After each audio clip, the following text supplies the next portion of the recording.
Ministerstvo investícií, regionálneho rozvoja a informatizácie rozbehlo v lani pilotne projekt Digitálni seniori, ktorý dopadol úspešne a preto v ňom pokračuje.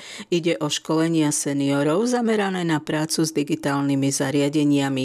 V roku 2026 má byť vyškolených vyše 105 000 seniorov, čiže je to naozaj veľké číslo. My chceme preto rozšíriť možnosti zaregistrovať sa všetkým seniorom, nie len členom denných centier alebo dôchodcovských klubov. Prievidskí seniori, ktorí majú minimálne 65 rokov, sa môžu zaregistrovať v dennom centre Bôbar každý útorok od 13. hodiny. Po zaregistrovaní sa budú zapojení do ročného vzdelávania. Každý senior dostane do prenajmu tablet.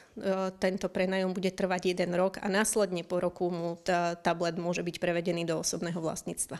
Zlepšovanie digitálnych zručností seniorov je v dnešnej dobe prospešné aj pre vyššie vekové skupiny obyvateľov. Vidíme to tak, že aj rôzne štátne inštitúcie sa postupne elektronizujú, aj keď nie vždy je ten postup taký jednoduchý a teda priamy, ale je to naozaj budúcnosť. Takže chceme aj naši seniori, aby boli v tom vyškolení a zároveň možno mohli komunikovať aj s rodinnými príslušníkmi. Vidíme, že veľa ľudí používa videohovory, takže chceme aj im pomôcť aj v tejto oblasti.